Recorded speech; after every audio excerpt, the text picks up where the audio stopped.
Good overnight. Welcome back to From Day 1, Part 3 of Day 31. Normally we start in the mailbag real quick, but first, remember, wanted to see if we could make the goal of getting 20% by January 1st, as it is January 1st officially everywhere now. Let's see, the final number is, drumroll please. Well, I don't have a drumroll, but we'll have to go with it. 20.64%. Thank you very much, everybody. There's your little round of applause. Let's see if we can get at least let's say 60% by the end of January. So that way maybe we can be fully in Boxy's rearview mirror by the time the month of love, February, rolls around. With that being said, let's hit that mailbag. Again, make sure, of course, like, share, and subscribe. That's how those numbers will get higher and higher. Alright, doesn't look like that much in the old proverbial bag. Remember, Maya are the stones of the day. Let's see what's in the old proverbial special bag in Winter Tale. Alright, looks like we have our, we have our 4,500 that we spent. So it gets us 3 sets there. If you spend another 15 by the end of the week, we get the next one. Of course, we're probably going to do pretty good in here. So the Emerald Waterfalls, this is a daily buy and spend event that's always there.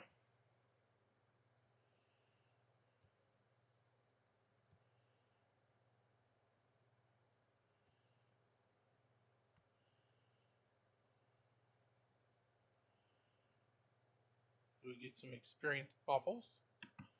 Seeing there's your purchase. If you buy, you get some free energy. That's every day. And if you buy basic lifetime for the month, then you get energy jars to use anytime.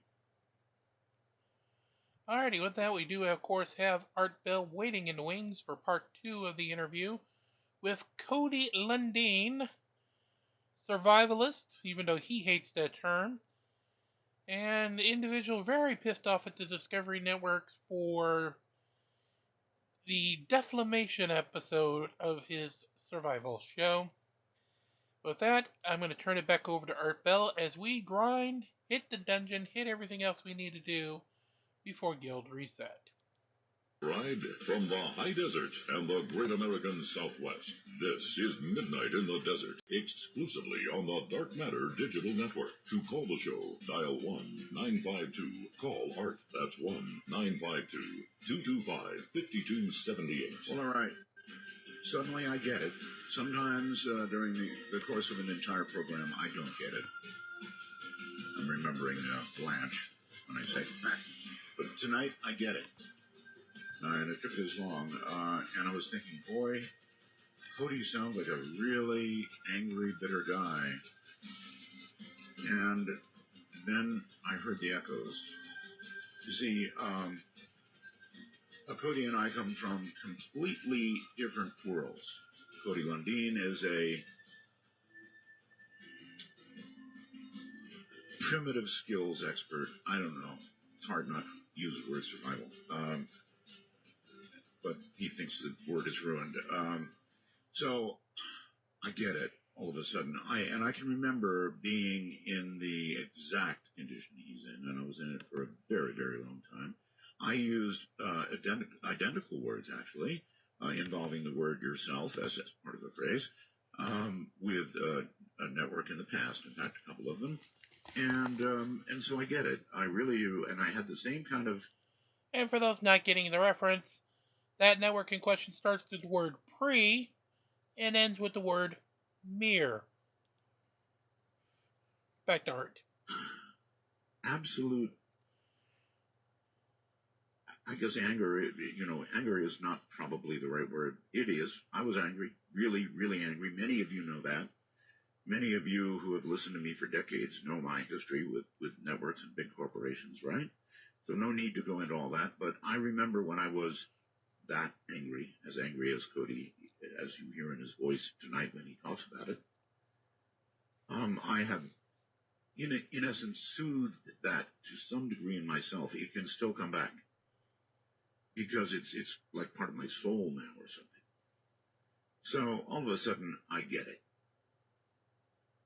Even though we're in completely different worlds in one way, we're in the same world in another way, Cody.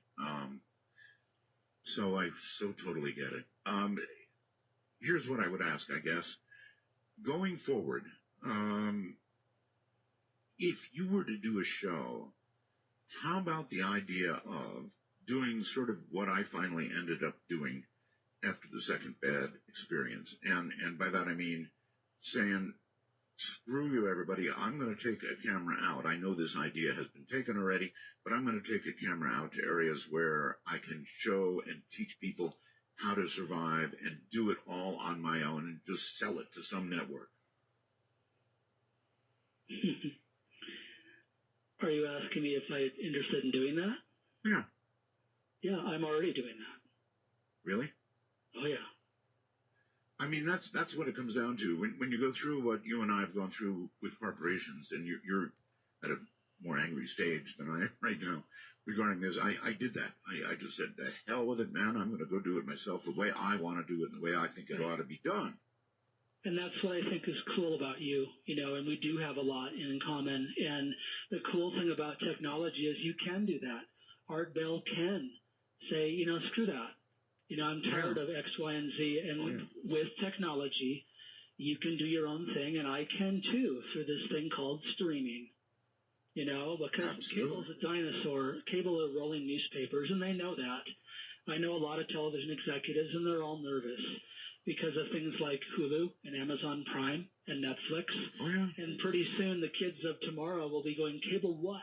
And that'll be like a rotary phone. I know. And the cool thing about that, as you know, because you're doing it, and I'd love to talk with you off the air about how you're doing that, is it allows all these super creative people to not get blocked by these executives that are round table, and they can do what they want to do. And with that, there's loads of junk, of course, that'll be out there, but then the talent can rise to the top, and the people with the real passion and vision or whatever. So absolutely, I'm doing my own thing. That's not common knowledge. I guess it is now.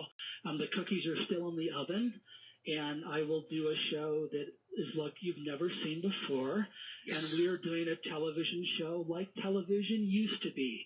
It'll not be a phony reality show. It'll be a good old-fashioned scripted TV show, with a musical intro and the whole bit like TV used to be. And it'll be, of course, entertaining, because any good instructor or any good educator is a natural entertainer. You have to be to keep people's attention in the classroom. Right. So in a sense, I've had live Nielsen ratings for 25 years. I know what keeps my students engaged, and I know what keeps them not engaged. So I have a distinct advantage over networks because, one, I know my profession very well, and I also am a teacher. So any teacher knows to keep the students' attention, they have to be entertaining. So this show will be highly educational, very entertaining, and completely out of the box. And it was pitched to networks, and they all refused it because, quote, naturally, it was too out of the box for TV. Yeah. And so here we have this sameness of monoculture of, you know how it is, well, this has worked, so let's just do, Friday the 13th 10, or whatever it is. I know. But I'm super excited to do the Art Bell thing, and whether a network picks it up, that's groovy. But it'll already be encased in stone about me doing my thing, how I want to do it. And really, Art, it's been it was healing. It was a cathartic product. I mean, within weeks after being fired, I was already making sets, constructing sets, because it was the way that it was helping me cope with the real damage that network did. And I enjoy the process immensely, like I know you do. I mean, you're passionate about radio like I am about survival skills, and I'm so happy that we both have the opportunity to, Art Bell can be Art Bell, damn it, and he can do his own thing, on his land in Nevada, and I can do my own thing. You bet. And just 5 or 10 years ago, that's not a possibility, Art, and you know that. No, but here's what you can do. I mean, the hell with the networks. You don't really need them. What you can do is, as you point out, just have a good web presence somewhere and have a subscription service to what you're going to sell and stream it, and you'll do just fine. Thank you. Yeah, because you're a big inspiration for me because it's like Art Bell is like doing his own thing. And you're a radio legend, so it's inspiring. You're inspiring to a lot of people in my situation or not, just have something to share, but feel this oppressive grip of these, six fat guys sitting at a table wearing suits deciding what America watches. I know. Nonsense. There's no more of that. There's no more of that. That's a dead paradigm. And I'm glad it is. Well, it's a dying paradigm. It's not gone yet, but it's dying. You're right. I'm sure of that. It's dying, and a lot of things are changing around us. I mean, the world is changing. Look, AM radio stations, FM radio stations. I don't know how long they're going to be around. AM will be the first to go, if it's not going already. And much as I love it, I mean, I've been in it all my life, but my eyes are open. I can see what's going on. When was the last time you saw somebody trotting down the street with a transistor radio jammed in their ear? Doesn't happen anymore. What they've got now is iPhones strapped to their sides and little headphones. And so it's the world has changed. So you're saying it's the same with the radio stuff as it is with cable and network TV? Yeah, of course. Huh. Yeah, of course. Sure. It's just, fortunately for somebody like yourself or myself, we are the talent. So it doesn't matter ultimately how we get delivered to receptive eyes or ears. There'll always be a way. It's going to be tough on the people who own the hardware, big AM stations and FM stations now. Tough on them. Going to be tough on cable. Going to be tough on everybody. Going to be tough on DirecTV. It'll be tough on everybody. So, but that's not that doesn't mean that you can't get your show to people and I can't get my show to people. We're the talents. There's always a way, just a different tube to send it down, Right. Yeah, thank God for that. Yeah, thank God. Right. So how much can you talk about or can you not talk about? You can talk about it, right? What you're about to do? No, I can't. So I'm sorry. I just needed to. I wouldn't have ever brought it up unless it came to a natural bringing it up because you segued into it. But the cookies are still baking. This industry is toxic. I know. And so So you had your 2-year hiatus. I did a little research on you, and you were planning the whatever, and so am I. That's right. And so it's exactly the same thing, and I had to keep my mouth shut too. And it's hard because I love to talk. I'm on the radio for X number of hours every night, right? And I'm excited about something, and I really want to talk. And I have to pin my own lips shut. I know. Believe me, I know. Oh, well, then you're giving us a lot to look forward to then, actually. I hope so. And even if my show sucks, it'll teach you how to stay alive. Because I'm producing the content, I'm writing the content, I'm directing the content. So I'm editing. I literally have an edit bay, and I've taught myself to edit. I have people that are helping me in the biz that shall remain nameless that believe in what I'm doing. So it'll be as professional as I can do it, but I'm offering real value, and I'm super excited, Art, because not only has it been a healing process, this show that's in my head has been in my head for 14 years. Well, then, folks, this is really free survival TV. Yeah, this is actually breaking news that you're hearing tonight then. I didn't know we'd get here, but I clearly see how we got here. Breaking news. And I understand you can't say more. How about, can you talk about timelines? In other words, without talking about what the show will be, when might we expect to be able to see it? I don't know, and if I knew, I know that there's a lot of people out there, and this is a wonderful chance for me to market this, and I really appreciate you allowing this. but I don't want to put myself in a box because it's so labor intensive. Because it's me and a couple other people. On Dual Survival, there was like massive amounts of crew and 15 people back in New York City, and I'm probably like you are, where I don't know. I'll call myself anal retentive because I am, and I want this thing done right. And so I have my hands in every little bit of the pie, and that takes time because there's only one of me. I'm finding myself, I can't delegate now because all the creative stuff is coming out of my head. So I really can't say, hey, so-and-so, can you write a script about X, Y, and Z? I can't do that. So it's taking a lot of time. We've been shooting for quite some time. It's not a new concept. But really, I've told you more than I've told anyone else. You and your tens of thousands of billions of listeners. And really, I would love to tell you about the show later on. Okay. And I think you'll dig it. Let's put it this way. And I don't do drugs and alcohol. That wasn't the case in the past. But never have a survival instructor that's drunk or stoned. That's it's right up there with don't eat yellow snow. Makes sense. Okay? Yeah. So, but if you took a whole bunch of acid and sat down in a chair and turned on the TV and watched a survival show, you'd be watching my show, Art. All right for you. Listen, I so get what you're doing. Listen, I do a radio show, and as far as I know, I'm the only one in the industry. I run my own board. I play my own music. I pick my own music. I answer my own phones. I don't have a call screener. There's nobody else in the room with me, ever.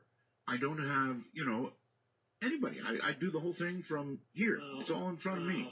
And I wouldn't have it any other way. Nobody else can do it the way I can do it because of the rhythm of it or something. I don't know. Well, you're Art Bell. Well, you're Cody Lundini. So I expect that what we're going to get from you is going to be innovative and Lundin special. Right? Hell yeah. Yes, you will. That's what you'll get. And if you don't like the context of how I'm presenting the information, you won't be able to argue with the content because I'm basing it on sound physics, physiology, and psychology. All right. So most people these days live in cities. They're urban dwellers. And I guess you're going to try and reach out to that group as well because that's most people. I mean, even if you want to talk ratings, if you want to tell people in cities how to stay alive, you're sending out a very important message, right? Absolutely. And I have two books, as you know. 98.6 Degrees, Art of Keeping Your Ass Alive was my first book, and that's based on modern outdoor survival. What happens if Art's out with the Jeep in the desert and it drops an axle or whatever, and Art has to survive in a short-term emergency, typically 3 days or less. My second book, When All Hell Breaks Loose, is just what you're talking about. It's a book on urban preparedness, and you can look at the demographics. I mean, I haven't checked with my publisher in 2 years. When All Hell Breaks Loose, it sold well over 100,000 copies, and it was by far the better seller than 98.6 Degrees because it dealt with an urban population. And so you hit the nail on the head. And yes, I think urban preparedness is important just because the demographics of that. I think 90% of us live in metro areas, and that's to be expected. So, yeah, I'm passionate about that. And what I'm also passionate about is just self-reliance in general. I adore living off the grid, but that doesn't mean you have to be out in the bush to live off the grid. So whether it's composting or recycling or, we're not sustainable on this planet, and that troubles me because when you have something that's not sustainable, it means there's an end point. And we keep kicking the can down the road to, your grandkids and your great-grandkids, and sometimes that can's going to stop. And so I'm very passionate about trying to do more with less and being as comfortable as possible. And what I mean by that is I'm not advocating the hippie roll in the dirt and eat grubs. People are not willing to get dirty and eat bugs, and I don't expect them to. But my homestead, for example, I've designed it to cooperate with nature. It heats and cools itself. It ventilates itself. Oh, somebody wanted you to describe your Arizona place. You've got apparently quite a lash up there in Arizona, eh? Quite a what? Lash up. What is that term? Oh, it's a place to live. When I say lash up, I mean you've got quite an exotic place that you cut out for yourself. I've never heard that term. Yeah, it's my homestead. And yeah, I've never heard that term before. Yeah, I learned something. Thanks.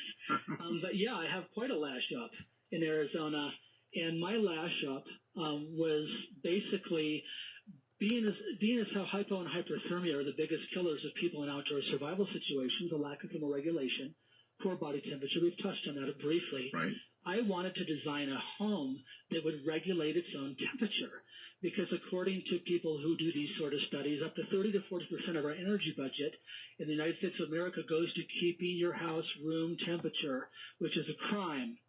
So what I've done, and it doesn't need to just be done in Arizona, of course it's easy here because of our sun days, not Sundays during the week, but our solar radiation days, is I've designed a passive solar earth home that, again, heats and cools itself. I don't burn any wood. It thermoregulates its own temperature, which is key to survival. And, I catch rain. I compost waste, including my own poop. And basically, the missing link I have is growing food, because I was flying around the world doing a TV show for so long. And, that's my missing link.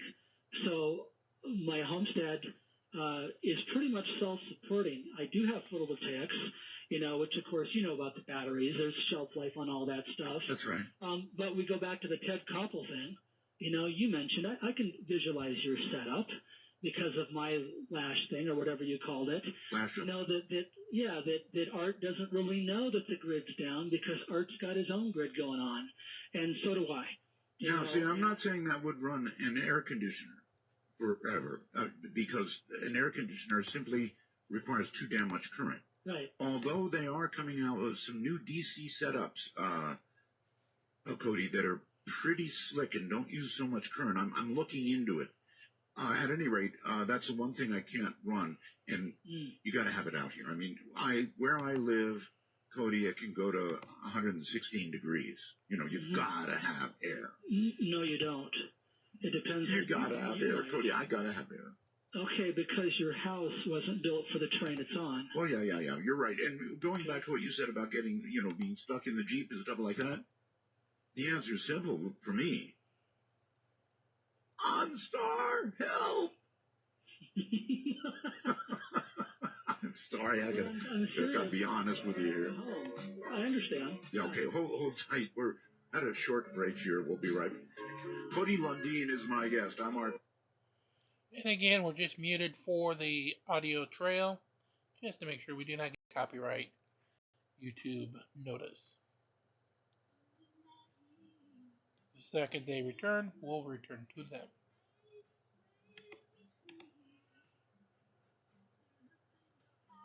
It should be just a moment.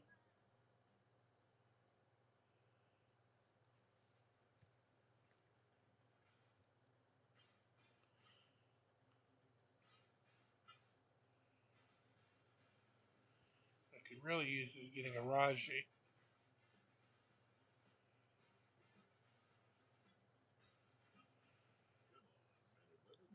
Skybob. Call Midnight in the Desert at MITD 51. That's MITD 51. Okay. Let me take a moment and do the talk. All right? And it'll just take a second. If you would like to join in the conversation, and frankly, I'm having such a really good time with this interview that I just realized 2 hours left and has gone by, and I haven't given out any numbers or even thought about doing so, nor have I gone nearly through my list of questions for Cody Lundini, my guest. But if you would like to join us, my national number, and I will get you in the conversation, I promise, is area code 952-225-5278. Once again, area code 952-225-5278. You can reach us on Skype. Wonderful instrument, Skype. You download it because it's free to your device, and then all you do is add us. It's called adding a contact, right? Once you become a little familiar with Skype, you'll get the place assigned where you add a contact. And in North America, and Canada, you put in MITD 51. MITD 51.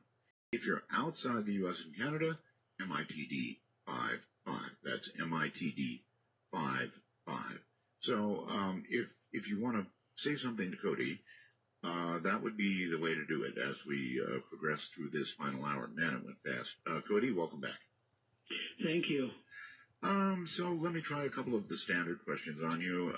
For example, how many times have you ever faced a situation where you thought, you know what, I'm not going to make it out of this one really alive. This one's going to get me.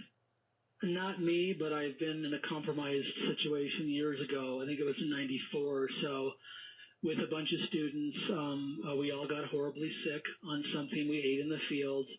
And I had, I say this story right before people want to sign up for my courses, right? This isn't exactly good marketing, but you asked. And so we got into something in the field that we shouldn't have. I think it was something I brought in. It was like an old squash, because I've been growing native gardens for years. And I had students down on the ground, and they were vomiting and pooping their pants. They didn't have the energy to pull down their pants. And, it was very, very scary. Of course, it was in the dead of night. And I had to hike out using the North Star to a ranch I knew about, and puking myself. I was sick too. And with a student of mine is a friend of mine to this day for whatever reason. And that was scary. I thought I was going to lose some students in that course. And I had people hallucinating, seeing fairies, seeing all sorts of stuff, and I thought I might lose some because, again, dehydration, the biggest cause of death on the planet is lack of sanitation through diarrhea and dysentery. Right. Kills hundreds of thousands of people every year right now. And I thought when I went to call and those helicopters came in, I didn't know if I was going to have some dead students at this college course. And if I had I would have quit. And I would have done something else. So most of them, or all of them, I guess, made it through? Yeah, of course. Yeah. Oh, that's great. If you can carry one item with you for survival, or for, I know you hate that word. Mm-hmm. The most important item to carry on your person for self-preservation would be what? What you got to give me the context, Art. You know how I am about that. So what situation are we talking about here? FM or AM? The Bronx. Urban survival? Are you serious? Yeah, sure. It's an urban area, the Bronx. Okay. What's the most important thing to be carrying? It might be a 45 caliber pistol. Yeah, it might be. It depends on what the scenario is, and that's a scary situation. It is, because a lot of cities are. I mean, let's talk about poop. Who doesn't like to talk about poop? The average adult puts out about a half a pound of fecal matter a day. Right. So if you have sanitation systems that are compromised, which of course they would be in our Ted Koppel exercise, yes, it's going to be a crappy situation out there. Hundreds of thousands of pounds of fecal matter will be around our major cities, including garbage, and then we have a roaring comeback of cockroaches and rats and mice, and we have epidemics, and that's how these things start. And we have compromised emergency response systems. It's scary, because that's plausible. These are real things. We can talk about alien abductions and EMPs and Bigfoot and Earth changes and whatever. What about the poop? It's the little things that kill people. And yes, we don't know where to put our refuse if we don't have guys in trucks taking it away. And I've just said, and I'll say it again, and I teach it in every damn class I do, the first thing we learn how to do in an average and a living skills course is how to safely poop in the outdoors.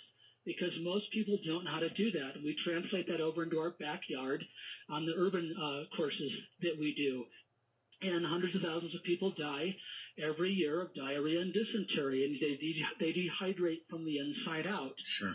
So it's these little things that I wanted to talk with you about as well that are important, that we're so used to sitting on a toilet that it doesn't even dawn on us. Talk about grit down. I'm not worried about the spoiled lasagna, so to speak. I'm worried about that first bowel movement, right? Sure. If it goes in the creek behind your house, what are you going to do with it? And there's lots of things you can do with it. I recycle it. That's one thing you can do with it, but you got to be on your game. Got to have your game face on for that. So there's a lot of, as wonderful as I love modern technology. I really enjoy going to the grocery store, but it's an illusion. You know, we don't have bananas and apples in the same season. You know, so I think it's really important that people just get a little bit more grounded, you know, and realize and go outdoors and maybe have a tomato plant in a pot indoors instead of a pothos plant or something, and get reinvigorated about what it means to be a human being on planet Earth and stay alive in the same sense. Okay. Let's say that you prepare, that you do the things that you should do to prepare for, I don't know, the power going off or whatever else might go on or happen that would be bad. And you built there was a Twilight Zone episode. Remember that?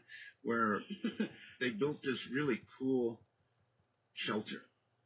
And they had everything in there, all the food, everything, medical stuff, you know, all the stuff you would want and need to sustain yourself. But everybody knew about it, so it's like everybody knocked on the door, screamed and banged on the door until they blew their house down, effectively.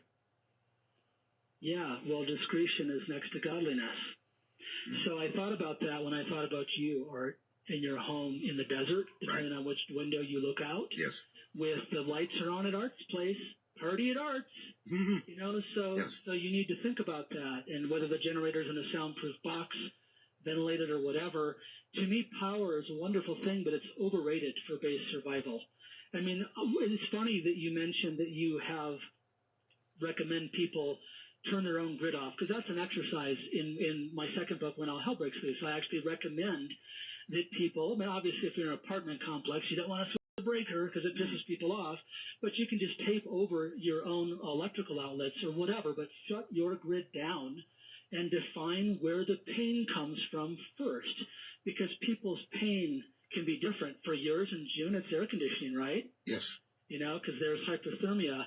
And I want to be real clear, Art, even though I'm not saying build another house, but you do not need air conditioning in the desert if the architecture fits the land that it's based upon. Well, here's what I've always thought. You can tell me if this is crazy or not, but you don't have to dig down in the earth very far to reach a stable, decent, actually cool temperature. And you could be literally living underground and probably not need air conditioning and not need heating, because you get down far enough, it becomes quite stable. Right. That's what my homestead is. I'm underground in my homestead. I'm living what you're talking about. And what is the average temperature maintained? In my house, yes, around 68 to 75 year-round. Goldilocks zone. I forget it's like for every foot it changes in temp, but then it kind of stabilizes out at like 55 or whatever it is, which of course is incompatible. We don't want our living room 55. But here's three things your listeners should know about as far as self-reliant design. Okay. One is solar south. Okay, my house is pointed solar south because we're in the northern hemisphere, so all the windows are to the south. Right. You know, I don't like the north. For past solar design, so I have right orientation. I have lots of insulation. Dead air space keeps the cocoa hot and the Kool-Aid cold. Okay, so it does both. It does, and you know, it can get damn cold in your studio. It's smoking hot because the deserts have both. We're screwed both ways. That's right. You know, because of lack of atmosphere. And the other is thermal mass. And that's where this concrete in my house comes into play. And that's where my flagstone floor comes into play, where the sunlight comes through my windows, hits the floor, soaks in, turns to long-wave radiation because it was short-wave when it came from the sun, and it re-radiates back out and keeps my house warm when the sun goes away. And it's free. In ancient Rome, there was a sun law, you know, where if you built a building in my sun, I could sue you because the sun was free energy. The Roman baths were faced the right direction. Otherwise, you know, they were all freezing their butts off. So insulation, orientation, and thermal mass, and I have thermal mass because I have a lot of earth over my house as well. You think like an animal. Animals aren't walking around like gringos and donkeys in the noonday sun. They're burrowing into a saguaro cactus, or they're burrowing into the ground. Now, that said, you don't need to have an earth home. Insulation is key. And windows are key. So if I was building a structure in the desert or the mountains, I'd want as much insulation in the walls as I could possibly afford. But also, if you insist on that view out the northern windows, that's why your heating bill is $500 a month. You know, because you have to adapt to the environment, and this is this disconnect we have, where we're designing boxes called houses to fit into areas based on ego or the view or whatever it is. We're not paying attention to what the natural world is, and that's a mistake. And that's why we have these outrageous heating and cooling bills, and people are screwed. If the grid goes down, if the grid goes down, I don't need the grid where I live. I don't need it. My house thermoregulates. No, but all right, but Cody, everybody knows that about you, right? I don't know. Well, I mean, people in your area, people know. I mean, you're a public person like I am, so you discuss this. So I mean, they know you're ready, right? I don't know. No, I'm telling you, then they know you're ready. They know you've probably got storable food. They know you've probably got a way to generate energy. They know you've got a home that might be comfortable when there is just 118 degrees. So if something awful happens, how does Cody protect his lash up? Cody can be very mobile when Cody needs to be mobile, and Cody is very good at being out in the landscape. So as much as I would hate to get up my homestead, Cody can be very mobile. The other thing I'm trying to do, instead of promote fear, is I'm trying to educate people that they too can be independent and self-reliant. And that's part of the reason I have my company, and that's part of the reason, that's what I stand for. Not fear, Cody, but I mean, what I'm trying to say, and I guess I better say it directly, is somebody's going to come and take your stuff away. I understand what you're saying. You know, so, I totally get it. All right, tell me, what do? Do you protect it with weapons if necessary? It's a very, very remote location, for one. Okay. It's very remote, and it has certain things in its terrain and topography that are to my benefit, not yours, if you come a-calling. Landmines? No, that's a different profession. Yeah. We'll see what happens. But my whole thing is I know people that their game plan is to go raid the Mormon population. I know that type of personality, and it disgusts me because it's a parasite. I don't like parasites. So my deal is to try to educate as many people as possible. And yes, I'm slightly evading your question. I understand completely what you're talking about, Art. Okay. Because I lived in the woods for 2 years in a brush shelter, man. So I know about tracking people out and living illegally in the woods, and I've done all that stuff, etc. But I don't want that out there per se. I'd rather hold out education and hope people take that. And if not, then they can go in the stew pot. The stew pot, huh? Okay. Well, I can't top that. I mean, if you're going to turn them into protein. Let me ask you something, Art. If push comes to shove, would you eat someone? Be honest. You don't. You're not. I would need some time to think. I would need some time to think. Oh, they're already dead. They're already dead. Then I'm starving to death. Yes. Well, there's the context for you. Okay. Well, the Donner Party says it all, right? I think. Well, so does that mean yes or no? Boy, that means I don't know if I could answer it until I got into that situation. I understand. My answer today wouldn't be the same, perhaps, as once I'm starving. Yeah. People will do almost anything. You're absolutely right. And that's why I love to read survival stories. People do almost anything. And I understand that psychology. Survival is 90% psychology. And I get that because part of my courses are taking people, we don't want to break through the envelope, but we're pushing. Right. So I understand about uncomfortable people. I've been doing it for a long time in real wilderness with people who are just like, my God, I paid for this on some of the more aggressive courses. And that's really scary. But at the same time, it can really be a rallying experience where the tribe comes out and everyone pulls together, like Katrina, like Hurricane Katrina. Sure. It was a government failure. But if you read all those news releases, a lot of these quote-unquote poor neighborhoods, because they were used to doing something called talking to each other every day, they pulled together and they found out why Mrs. Withers wasn't on her porch in a rocking chair, and they totally took care of their own. And that's what can happen. Survival situations could bring out the beast in people. Or the best. Exactly. And that's one of the reasons I love my profession, is because there's a lot of head games going on. There's a lot of psychology involved. And to be a good leader like Sir Ernest Shackleton, someone like him that kept all his men alive in Arctic conditions, it's really inspiring. And that's what I'm trying to instill in people is, is party on, man.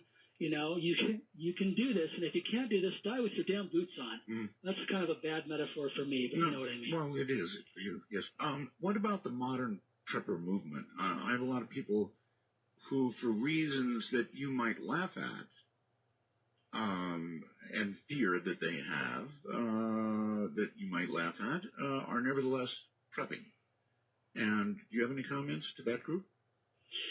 Yeah, I think preparation is always a good thing. Again, I grew up around grandparents chopping the heads off chickens and having root cellars and canning their garden produce in South Dakota, right? And it's not strange to me. The prepping movement was just something that was normal.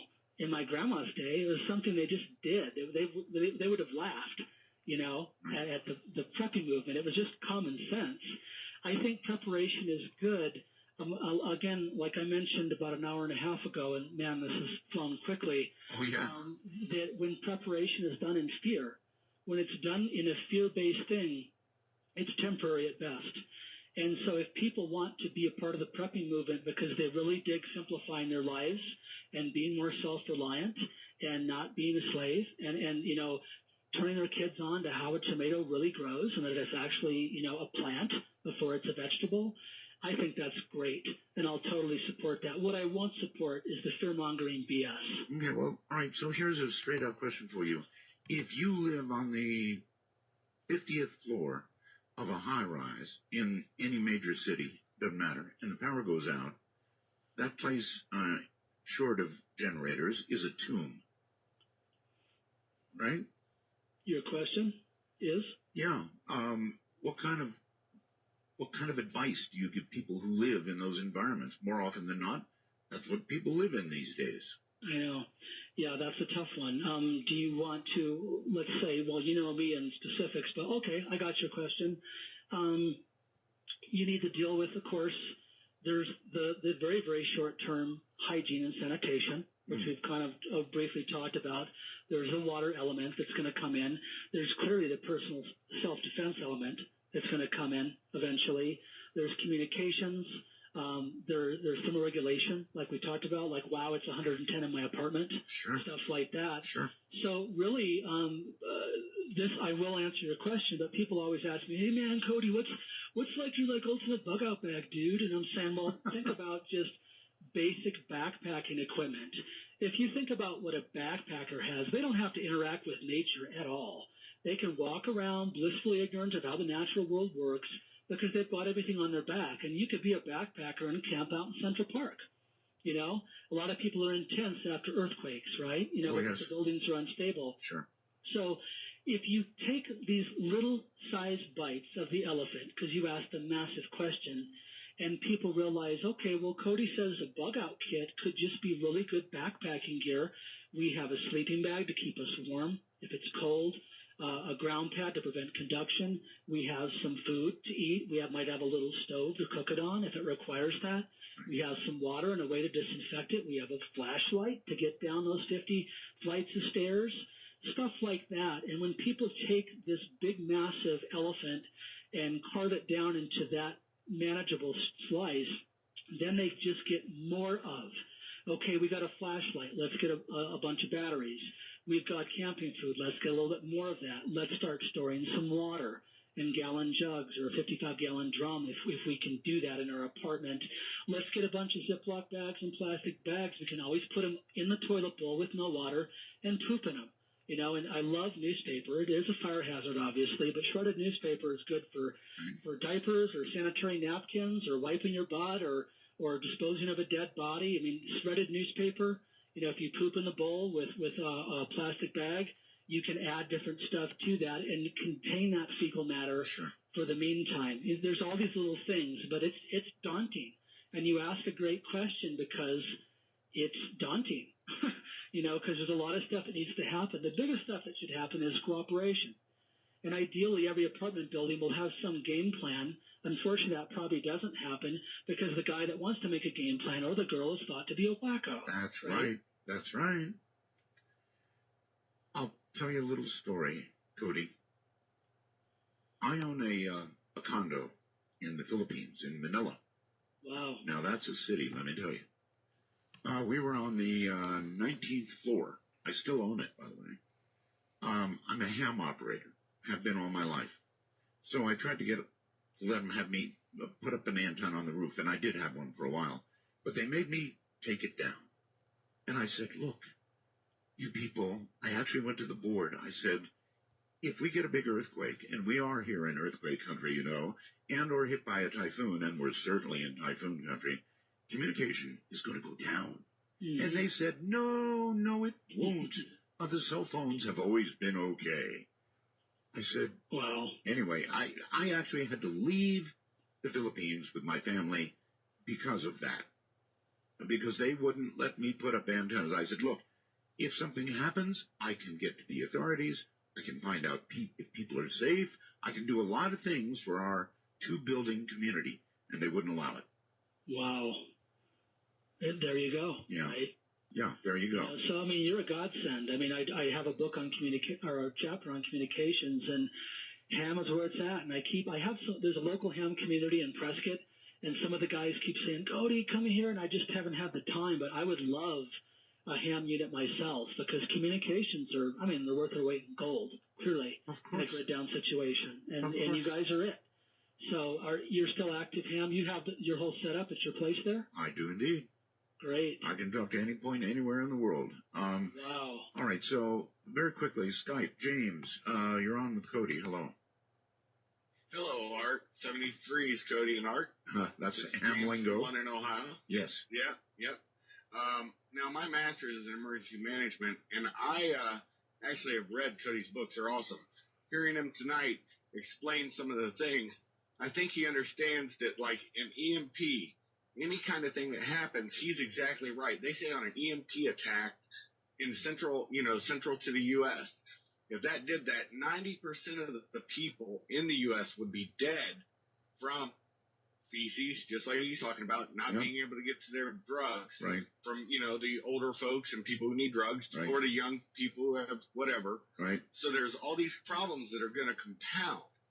And Cody's on the mark. The one thing I would mention, I don't know if Cody's ever read the blog by the gentleman when Argentina collapsed, but his blog describes the best places to live, and it wasn't out all by yourself in the middle of nowhere, because those became rape horror rooms. It wasn't living in the inner cities; those just became violent cesspools. So it was living in small communities where you knew everybody, just like Cody was saying, in the poor areas where everybody knew everybody. If somebody broke in your house, your neighbor would hear you scream. You got it. Would come to your aid. You got it. And so that's the whole thing. I think Cody is breaking it down nicely. I'm glad he's on your program, Art. And I'll let you go, but much love to you guys. All right. Thanks, James. Appreciate it. Take care. And so there you go. He read your books. And I guess he's probably right. Would you agree with him about that? That so small. Absolutely. Okay. Yeah, it's the tribe, right? Tribes have been around for tens of thousands of years, and the mountain man, and I'm not being sexist, just the term mountain man, they died fairly young, and they had a rifle, and they had flour, and they had a mule and with a horse, but they were doing everything by themselves, and that's exhausting. So I'm all for, even though I'm a loner, believe it or not, it's like I can't be because I'm a teacher, but the community is where it's at. The tribe is where it's at, and I would love to do something. The federal government, it's not their job to take care of us. That's the antithesis of self-reliance.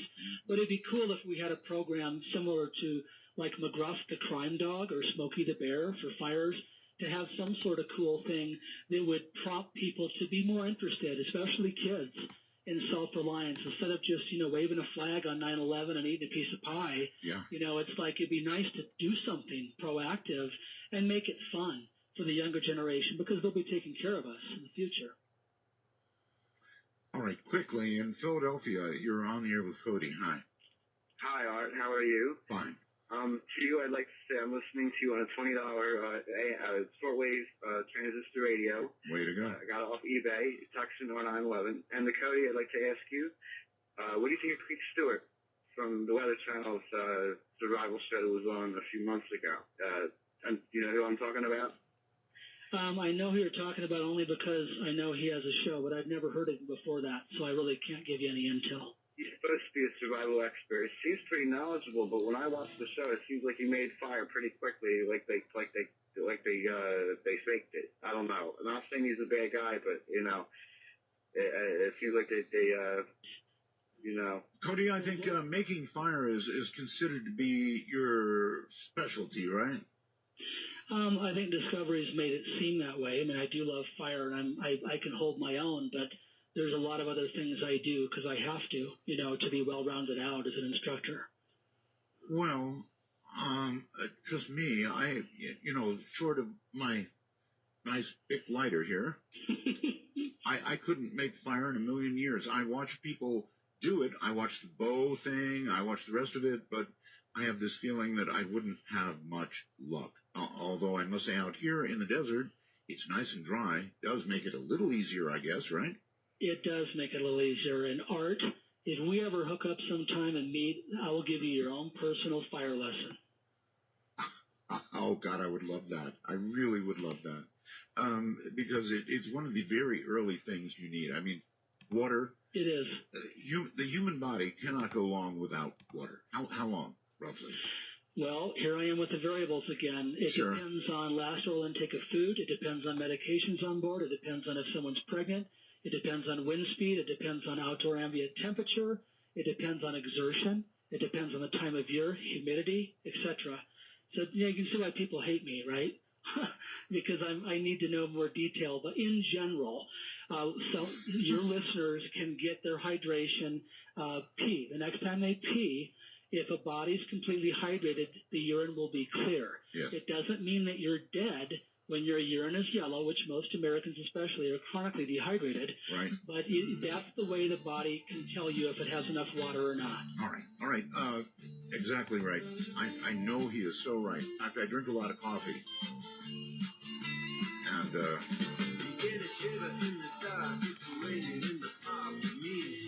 glad vocal started.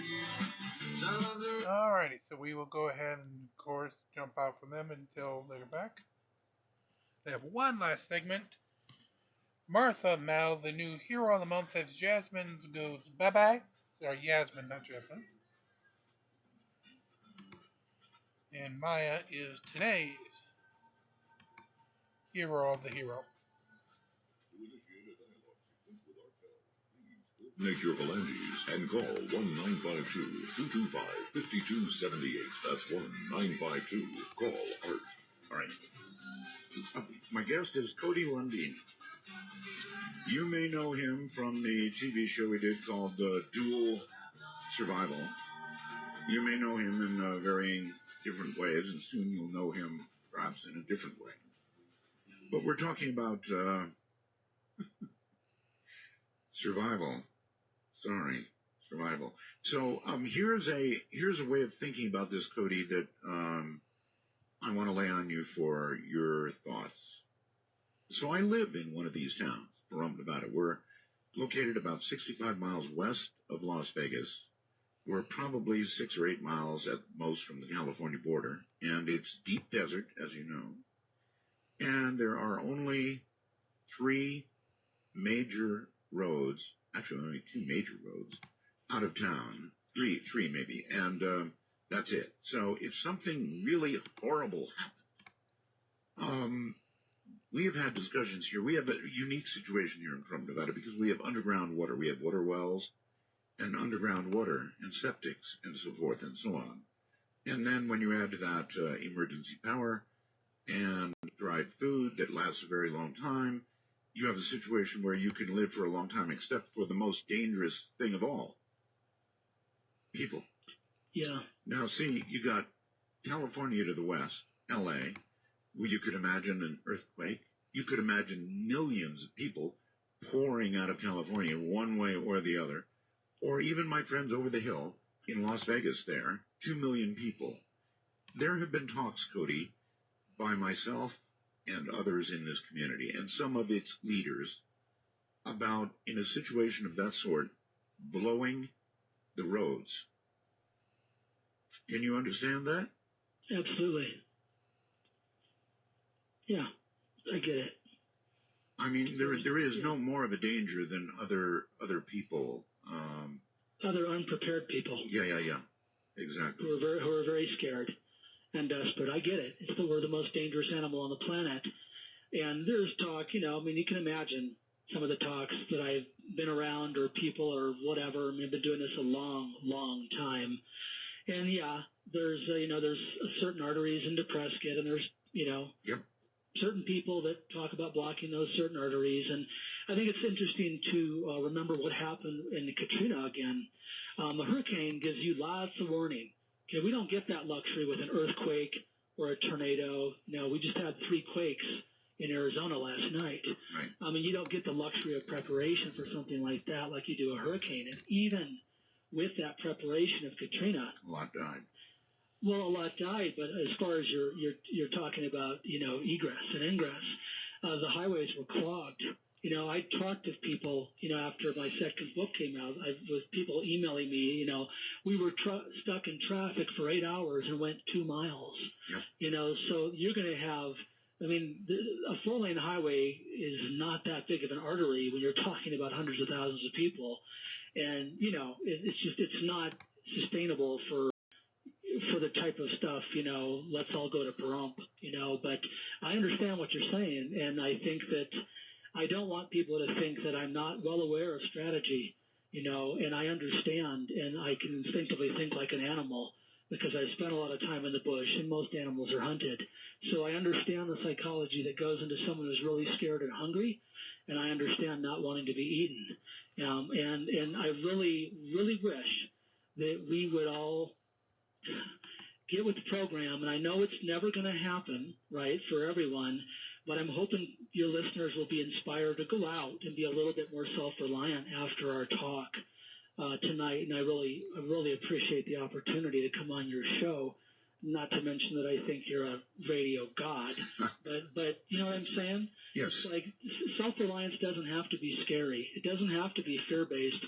My grandparents called it good old common sense, and so my heart is with my grandparents because they originally inspired me to do more with less because they went through the Depression, for God's sake, and told me some of the stories. And so they're my inspiration with trying to be prepared and not doing it with this psycho zombie fear, that's so common out there. Right? It's a big mistake. Fear is the mind killer, right? Dune, Benny Gesserit training, Frank Herbert, fear is the mind killer, and it really is. And it can keep you alive. Adrenaline's a wonderful thing, but it can also paralyze your thought process. Mm-hmm. Though, even if it's zombies that gets them to prepare, it's not all that bad. If they prepare, then they prepare. So I agree. And I'm a purist by now, and I'm pretty hardcore I know. in my methodology, but I agree that even if people are scared and they're preparing, thank God they got the and I applaud them for that, and I think that's very wise. Kurt on Skype, you're on the air with Cody. Hi. Hello, how are you? Very well, thank you. Good to hear you all. Great show tonight. I was going to ask, I'm in Tolleson, Arizona, West Phoenix. What part of Arizona are you in? I live outside of Prescott, which you probably know where that is. Yes, beautiful area. Yeah. I was going to ask you what you thought about fossil fuels, and every city and every nation has a big old dark cloud over it, and my brother committed suicide with exhaust, the hose in his exhaust pipe and duct taped it and died that way in an hour. And then I think of us all sitting in on the freeways in rush hour traffic and breathing that in a little bit. Don't you think that might be what causes all the diseases? Well, surely it's an issue, and I tell that there's more government subsidies to do some more alternative transportation over probably the petroleum phase for a little bit longer. Yeah. Well, that's just pitiful. And then one thing you talked about recycling how can you do that? I'll take my answer off the air. All right. Bye-bye. All right. Okay, I recommend the book, The Humanure Handbook. Handbook by J.C. Jenkins. I actually had the pleasure of his son built my chicken coop in my homestead, which, by the way, is passive solar. Mm-hmm. Great book that describes the pathogens that are in human fecal matter, how to do it for different bioregions, and it's a long answer, and we're ending the tail of your show. Get the Humanure Handbook and read it. Okay. So you kind of recommend that, if I got it right, for the urban person in terms of preparation, there's just not a hell of a lot you can do in a giant apartment building or something, but you can have a go bag. Yeah, we'll probably be exiting out, and okay, for the average family, find out what hurts. What are your needs? And Americans confuse those with wants. Yeah. The needs are, we need water, we need fertile.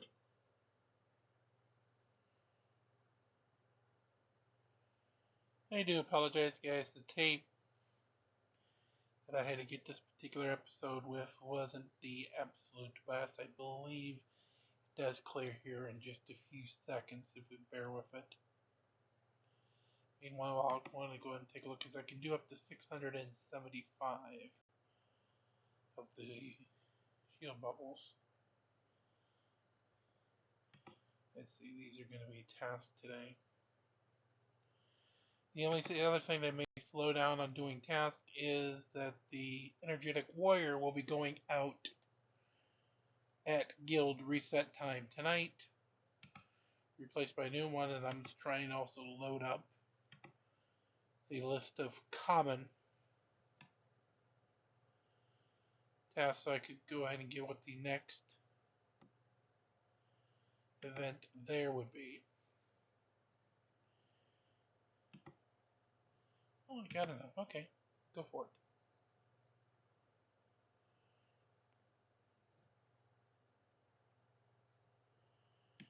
And let's see, merchant, Earth Crown.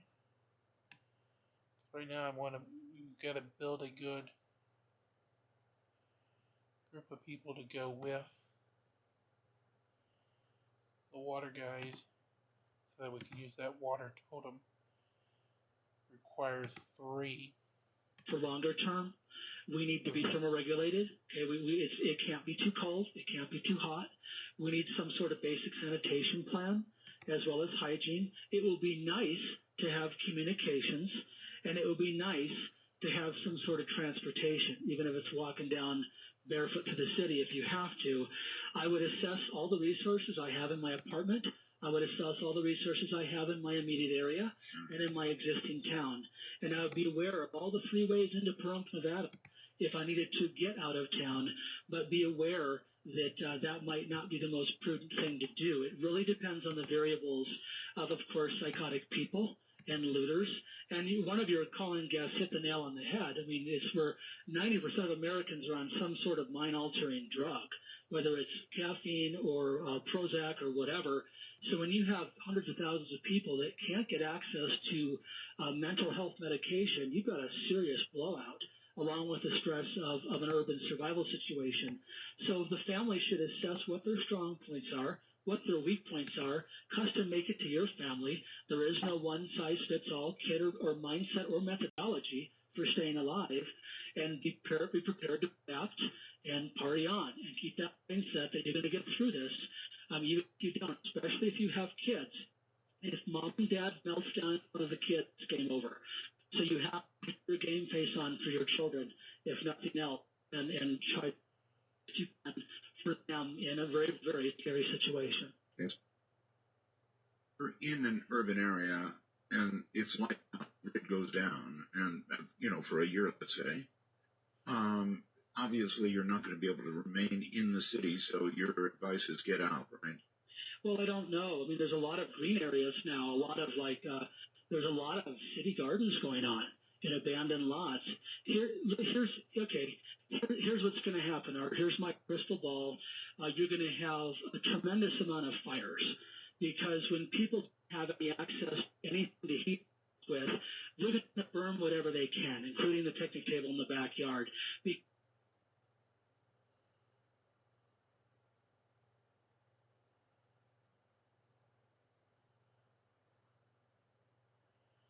That's interesting.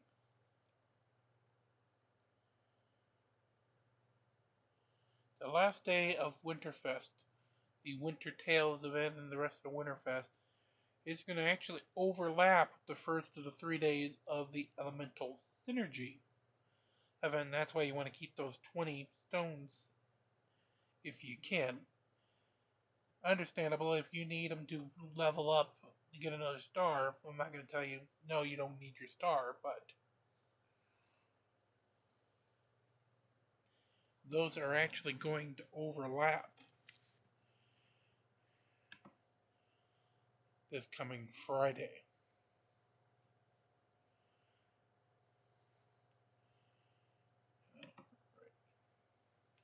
So let's head down to Winterfest real quick. Those are the 3 presents, basically the free ones the game gives me for sending the 3. Pet Soul Gems, Nova Soul Gem, and might give us some certificates. 5 more of the seal chests. Fiddlefart. See, I don't really want to touch Outland until I know what the next one is, because it is possible the next one could be the Outland normal 3-day event. They rotate between 5 of them. They have the Into the Depths for the Titanite, the Top of the Tower for the Tower event, the Energetic Warrior, which we're just finishing on today's, for basically burning energy. Then they have one into the something like Into the Arena for arena battles, and then they have one for the Outland. And those rotate on a 3-day basis, so 15 days to go through a cycle of those events. And they're on the same cycle, so they don't ever swap them up. I don't have it off the top of my head which one comes right after the energy one. Actually, hold on. I think I got the sheet. Okay, it looks like it's going to be Lord of the Arena next. Okay, that's fine. That we can do then. If it's Lord of the Arena, Outland is doable then.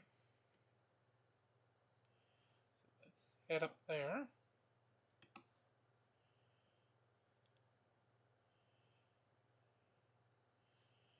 My tape player actually jammed on it, so it looks like we still do have the rest. It's only like about 8 minutes left of the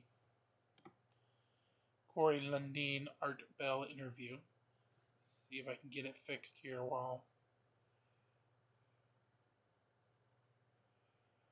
doing the Outland chests. So we will hold off on the tower attacks for the holiday every day until after guild reset today, so we get the double dip on them.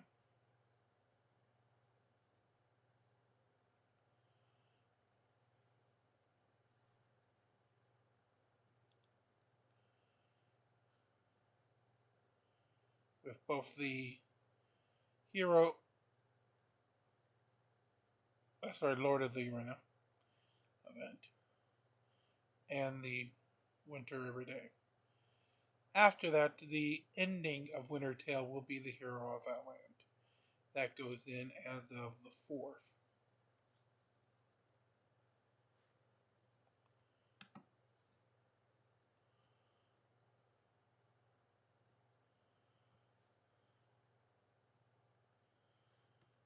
Alrighty, and we get 100. Okay. one more. Brog le Conqueror.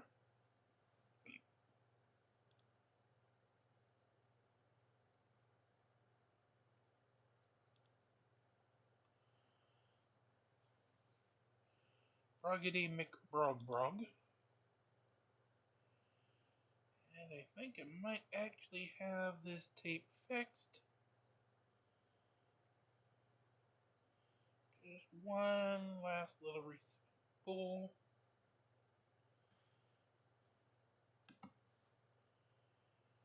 Cue it up in the machine. Yes, I do try to run on as low tech of technology as I can. Partially out of the fact that I don't have funds otherwise to do so, but also the fact that I don't like to see stuff just tossed away when it still has a useful life left. And just because there's a faster computer or a faster player or a U-matic or VHS or anything like that is not the latest and greatest anymore, doesn't mean that it doesn't still have life and use.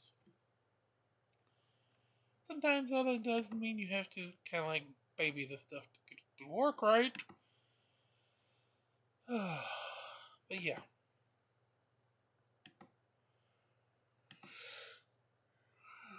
Well, if this won't restore, then we'll have to be kind of like the old analog television stations where they'll say apologies for not being able to complete set X show and have to go into something else instead.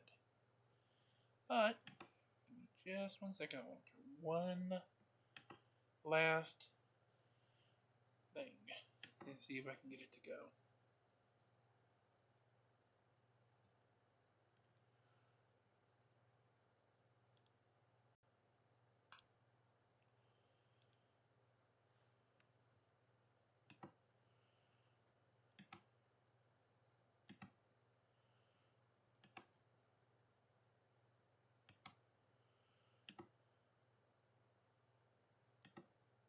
Because people are inept making fire and handling fire, right, because they don't understand fire, you're going to have a lot of fires in towns, and it will burn down cities and burn down towns because of the one idiot on the block who didn't get his stuff together. The other thing that will happen, unfortunately, is when people deal with alternative heating sources or cooking, they'll die of carbon monoxide. Yes. Carbon monoxide now is the number one poisoning in the United States of America right now, let alone in a grid down situation. So you'll have those things. You'll have the roaring comeback of epidemics with the fecal matter. You'll have you'll have carbon monoxide. You'll probably have the fires. You'll have problems with sanitation, and then you got the psychotic crazies. Okay, lots of them. Kill each other off, or try to take your stuff or whatever. So there'll be the initial casualties of people taking 12 buckshot to the face, stuff like that. And that's just human nature. But whether you stay or whether you go, I mean, where are you going? You know, people always think, oh, I'm going to head to the hills. There's a lot of dead people in the hills, Art. You know, it's like try to shelter in place if you can. Have a plan B. Try to have a plan C. You know, and again, there's so many variables in this situation. It can be so scary and confusing, and everyone's trying to sell you this crap on their website that have no experience in survival skills.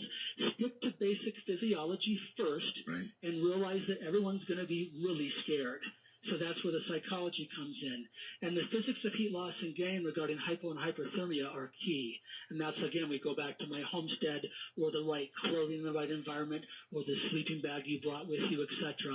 Because a grid down situation in the wintertime in Minnesota is much different than a grid down situation in June in Phoenix. So, you know, it's these catastrophes like in France where they had the grid down in August when most people were on vacation because that's how they do things there. Thousands of people died in their apartments, Art, of hyperthermia and dehydration. Oh, I believe it. We're not talking outdoor survival skills here. I'm talking about keeping your listeners alive in their apartment or out in the woods. And it boils down to keeping things simple and not forgetting about what human physiology requires to stay alive. And don't buy into this I almost cussed, but don't buy into this stuff out there of people selling everything under the sun. My motto is the more you know, the less you need. And I'm a fan of critical gear, but critical gear is based on needs, not wants. Please don't, your listeners should not be roped into all the stuff people are trying to sell.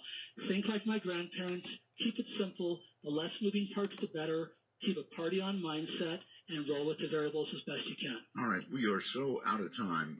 Michelle, I know is in Japan. Hi, Michelle. Do you have a quick question, I hope? I do. Mostly food and water are not really a problem for me here if there's ever a big earthquake, and neither is tsunamis. But about staying warm, how do you stay warm is a quick, simple tip for how do you stay warm in an apartment building? Okay. Especially with me because I have tatami mat floors, which could catch fire easily. Okay, clothing. Have the right clothing. Sleeping bags are cheap. Get a couple sleeping bags, blankets. The easiest way to stay warm in cold temperatures is to be adequately dressed. Got it. All right. Real quick, Stockton, California. You've been waiting. Thank you. You're on the air. Hey, Cody. Great show. I just have one quick question. Are you big into hunting? Oh, and also, what is like your diet whether or not you're outdoors or in the bush or not? Okay. In the bush is variable. It depends on what course I'm doing. Some have food, some don't. And I eat quite a bit. I eat like 6 times a day. I love to train. I love to train a lot. So I eat lots of protein. I'm very simple. Sprouted breads. I have a pretty simple monotone diet. Sweet potatoes, protein, sprouted bread, and then repeat process. Vegetables for dinner with more protein. I'm not a paleo diet. I'm not doing that, but I have a pretty boring diet. All right. Hello there. You're on the air with Cody. Hello? Hello. Hi, I'm Cody. What thing about taking the boots away from a military trained person? Say that again, please. Cody said if you took the boots away from a military trained person, that they'd be in pain, yeah. Yeah, but I'm thinking if you had a full platoon, 72 guys, and you could take the boots, the M14, 782 gear, the whole shooting match, I'd prefer Cody to be the sergeant in charge. If you had 72 guys who can't take away chain of command, the understanding of such, cooperation, the ability to obey orders. Yeah, I'm not sure where you're going with this. Well, if you garnish the knowledge of 72 people, does Cody believe that they could survive in a harsh situation? Okay. Did you get that, Cody? Did you? I just got, with the knowledge of 72 people, could you survive? It depends on if they're politicians or not, I think, on that. So if they're seasoned people in the outdoors, we hope, and there we go back right into the tribe, right? That little village that one of your callers talked about. And communication and cooperation are key. Otherwise, it turns to Lord of the Flies and people die. I would like to say that I really believe in the better side of human beings, and there is a good side to them, to be sure.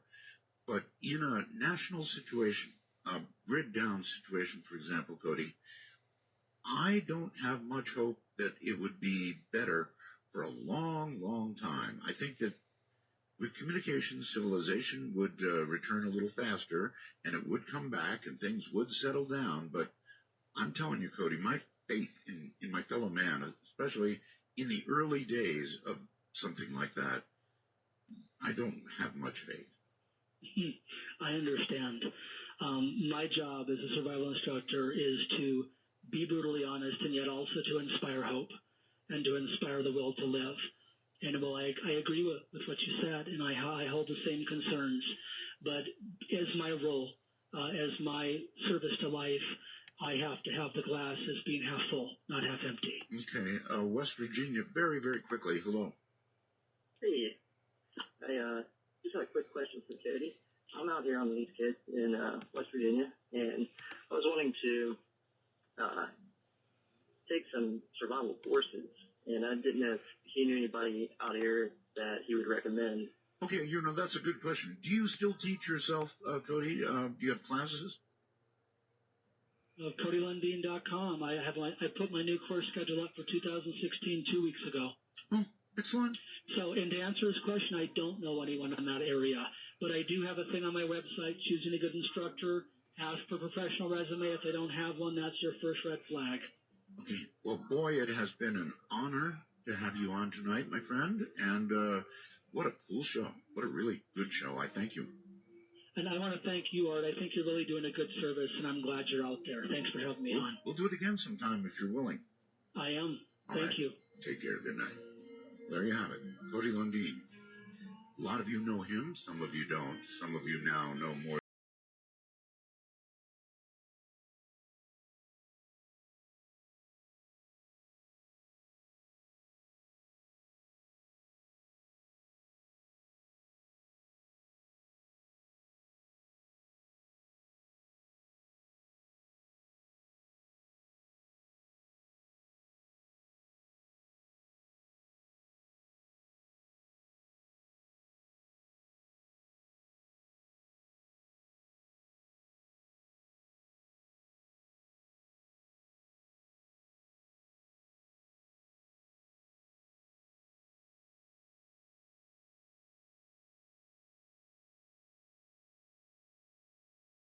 From the high deserts.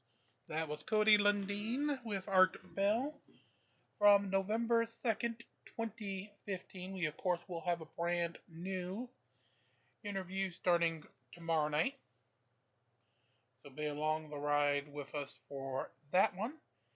In the meantime, again, thank you for getting us to 20% of that goal. But Foxy, she is a demanding little bitch, so please help those views keep on coming so we can get to that goal. So that Nexters and Boxies will pay attention to us, get us some gifts so we can get them to you. 5,000 views is what we need for Boxy, 1,000 subscribers for YouTube. So make sure you do like, share, and subscribe. And, well, get them out to your friends, comment, hell, people you hate, even. Of course, coinbase.com/join/department. Get yourself $10 free crypto to go ahead and make purchases for either free emeralds, Valkyrie's favor, or anything else you would want to get. And of course, Coinbase Earn 2-minute lessons, 1-question quizzes to go ahead and get some free crypto as well. And yes, Coinbase does accept cryptocurrencies, Bitcoin, Ethereum, and the like for purchases here in Dominion. Until tomorrow, day 32, part 1, as Santa, I guess, is still running late as he goes across the top of the screen there. It's always a new world to release the Krakens. Thank you for watching, thank you for listening, and have a great night.